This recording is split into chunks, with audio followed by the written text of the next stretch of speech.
The KHJ Special of the Month. Presenting George Harrison and special guest John Lennon. In the middle of his coast-to-coast tour, we sat down with George in his New York hotel room. The time was 5 a.m. The time was right. Right to discuss his feelings on the Beatle breakup, his past musical successes, and his current involvements.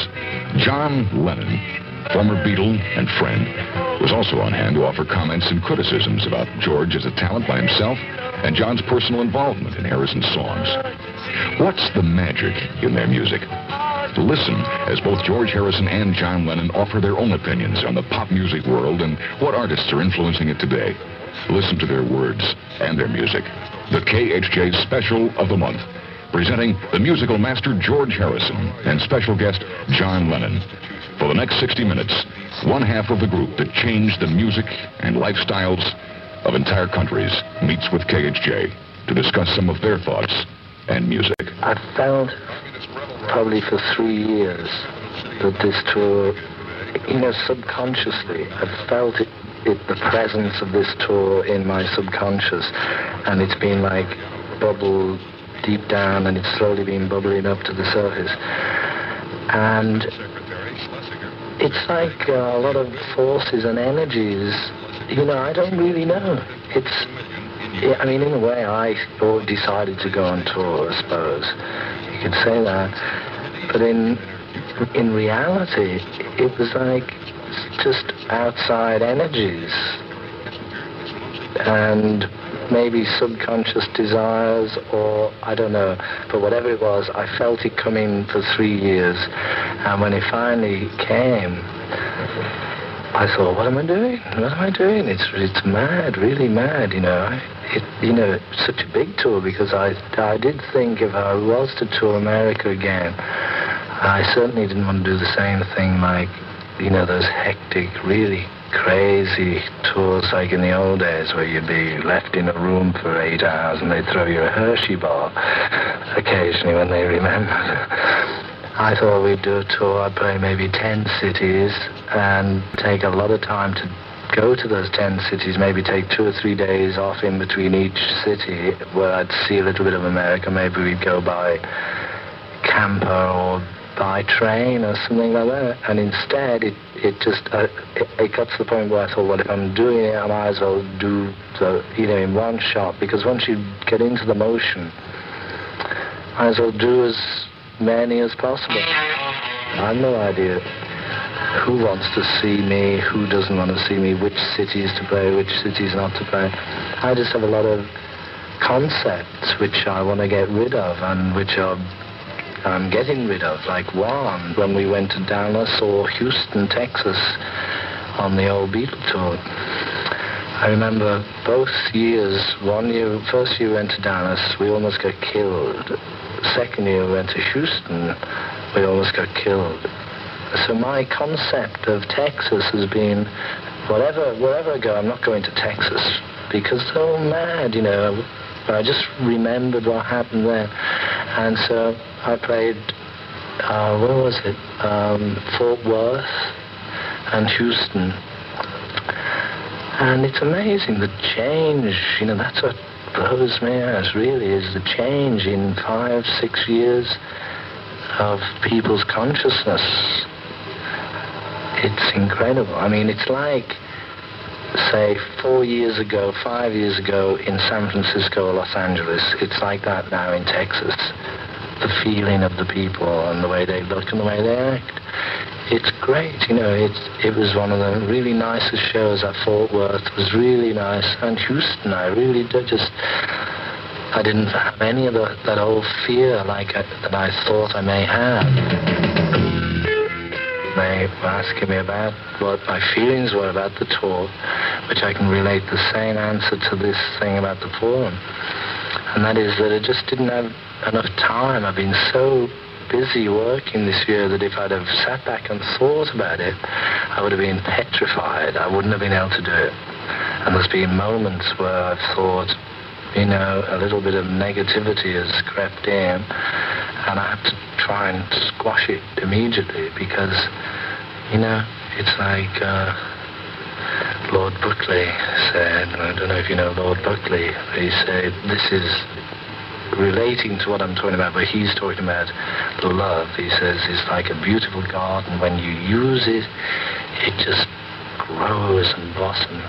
But when you don't, it recedes.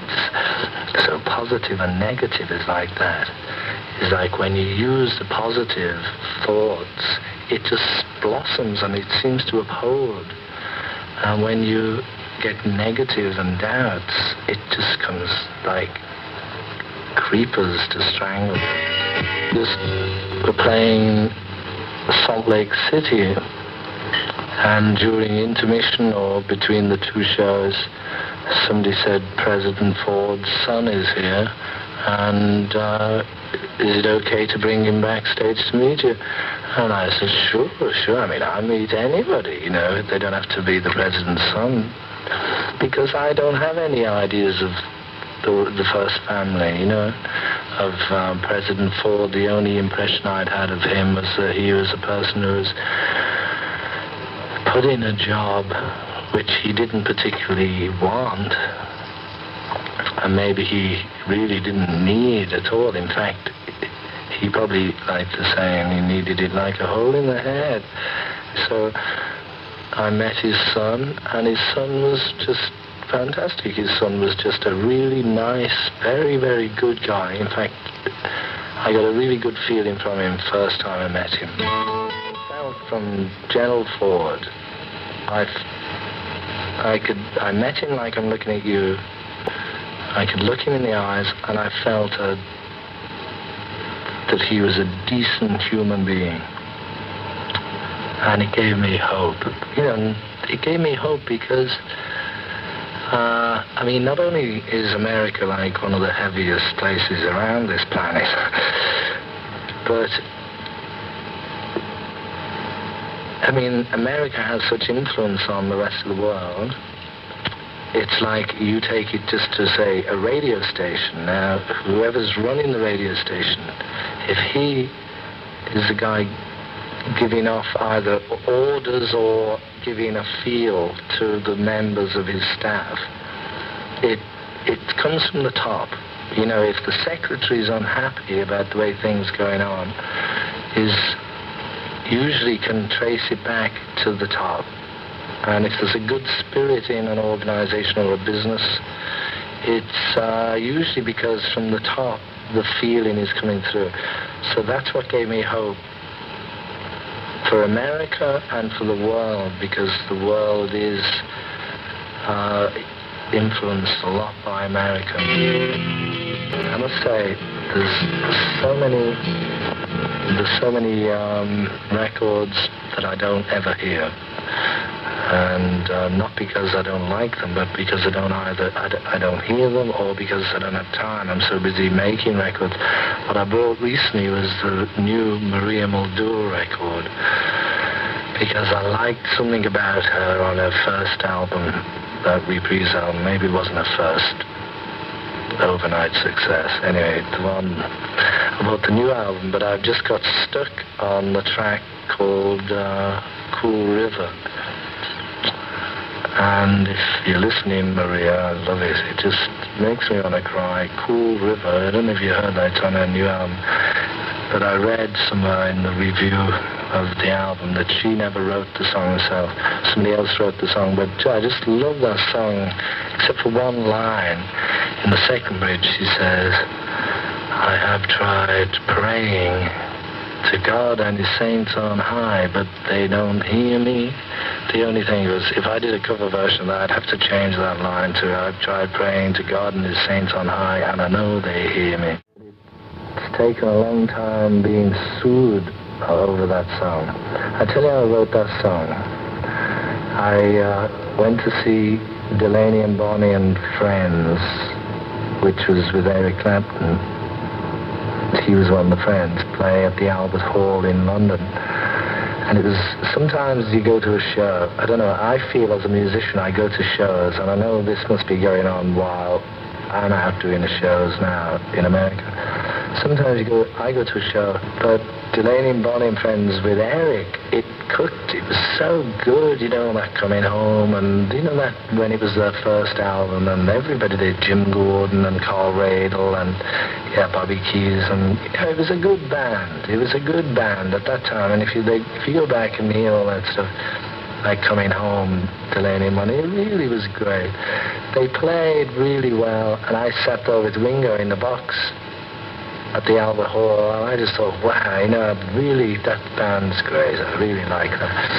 And the next day, they just pulled a bus up outside my house and said, come on. And I got my guitar and went with them. And we did a tour of England, and then we went around Europe, a few places, and I remember Eric and Delaney and Bonnie were doing interviews with somebody in, I think it was either Copenhagen or Gothenburg, somewhere in Sweden. And I was so thrilled with Oh Happy Day, the Edwin Hawkins singers. It really just knocked me out, you know, the idea of that song. And I just felt a great feeling of the Lord, you know. And so I was thinking, oh, I'll write Oh Happy Day. Oh, happy day. My sweet Lord. So they're suing me over a song written by a guy who died. He's so fine.